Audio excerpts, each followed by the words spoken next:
Chapter 8. Cornered and Captured. On September 28, 1970, Charles Sykes of the Milwaukee Journal staff published the following story called Bloody Blunder at Rapido River. How it got into the scrapbook, I have no idea, but it pretty much explains what happened in the days leading up to my capture. During the Battle of Rapido River, the 36th Texas Division suffered one of its worst defeats of World War II. The time was January 20th, 1944, in the midst of the cold, foggy Italian winter. The place was a marshy valley in the shadow of the old Benedictine Abbey of the Monte Cassino.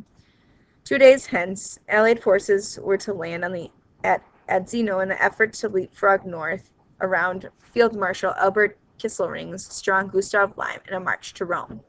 There, the 36th's attack across the Rapido River at the center of the Gustav line was intended to 1. Pin down the German reserves that might end at Anzino, and 2. Open the way for the tank thrust, which would link quickly to the expanding beachhead. There was every reason that Major General Fred Walker's Texas Division was the best available. In 4 months of war, the 36th had distinguished itself from the bloody beaches of Salvino through the desperate mountains, fighting from Naples to the Volturno River. Although Lieutenant General Mark Clark, the 5th Army commander, had foreseen that the 36th would be badly worn down in the Rapido action, he was confident that it could win. Thus, everyone, including the German army, was amazed when the Texans not only failed to crack the Gustav, but mounted an attack which became notorious for its confusion, shameless stragglers, listless leadership, and overall lack of push. The popular and highly respected Walker had won fame as a commander of the American Battalion, which in 1918 helped smash the climactic German effort to cross the Marine River. Sensitive beneath its ramrod bearings, Walker never forgot the slaughter which accompanied the assault across his entrenched troops. It was an all dash and brilliance at Salvino, his first action since World War I, and the salvaged mountain slug out that followed. Meanwhile, however, he became increasingly depressed by the sight of the bombed village and heaped bloody corpses. By the time his battered division reached the Rapido, he had become, understandably, a shaken, cautious commander who wrote glumly in his diary, "There's always another mountain ahead held by the Germans." He had also become disdain for what he saw as an overweening personal ambitions of Clark and the corps commander, Major General Jeffrey Keyes. These higher generals, of course, were removed from the day-to-day bloodshed, much more than Walker, and they also were aware of the big picture, in which the Italian campaign was distinctively subsidiary to the long-planned invasion of France. Was the 36th foolishly sacrificed? 20 years later, Walker was to reiterate his view that the blood of my men was no loss now is no purpose to the account of the stupidity of the high command. He argued that the attack should have made into the mountains overlooking the Rapido, where the breakthrough was indeed finally made. Clark, in his only wartime comment on the battle, wrote in his diary, "Some blood had to be shed on the land, or the Anzino front, and I greatly preferred that it was on the Rapido, where we were secure." In any event, the 36th attacked the flood-swollen Rapido on January 20th. Soon after, Walker wrote in his diary, "I swear I did not see how we could possibly succeed." Walker's plan sent 2 regiments, 8,000 men across 3 crossing points under the heavy, creeping artillery barge. After the infantry crossed in assault boats, engineers were to build bridges for swift support with more troops, tanks, and anti-tank guns. From the start, however, there was a ghastly confusion as men lost in the fog wandered into minefields, the engineers floundered for lack of equipment, and the German counter-barrage scattered many units before they reached the river, 60 feet wide and 12 deep. By dawn, only a few hundred men had reached the opposite bank, where they were pinned down by terrific German fire. Walker, who never left his telephone, begged permission to retire, but Keyes, under orders from Clark, insisted on a second assault, which served only to maroon a couple of the battalions north of the river. In 2 days, the 36th had lost 143 men, 663 wounded, and 875 missing, most of them captured. So there it is. I swear I did not see how we could possibly succeed. Good thing we didn't know our commander's thoughts at the time. Of course, we were trained not to think, just follow orders, into hell if need be. The result, just as Walker envisioned, was unspeakable carnage, ghastly confusion, men hopelessly lost in the fog, marooned battalions subject to terrific German fire, confusion, chaos, and carnage, a short and ugly iteration of description of war. I was one of those few hundred men who reached the opposite bank, headed straight into hell. As if conditions in the minefield hadn't been perilous enough, mortal danger clearly presented itself, in which Sykes called heavy resistance, as we desperately tried to advance by clearing the roads a few yards, sometimes a few feet at a time. We were taking merciless defensive fire by enemy artillery and snipers. Death lurked at every direction, so I kept low, moving, lying still, and moving as if lying still, in a crude attempt to avoid being spotted by a sniper. I was barely aware that frontal attack by the Germans was a distinct possibility, something our commander had warned us about during that earlier briefing. As if enemy mines, snipers, and artillery did not present enough of mortal threat, there was something else even more deadly to worry about: friendly fire. In the chaotic lack of communication so common in war, many Americans died by their own army's hands. Due to our expertise in dismantling the mines, we were ahead of schedule and got too far out in front of our artillery support. This strategic mistake made us helpless sitting ducks. Our radio communication had been cut off. Several radio operators were killed by our own gunners as the Americans laid down a murderous barrage, intended for the enemy but falling on us. At one point after nightfall, there was a break in the fighting. I was in a momentary position of relative safety when the sky suddenly lit up with flares.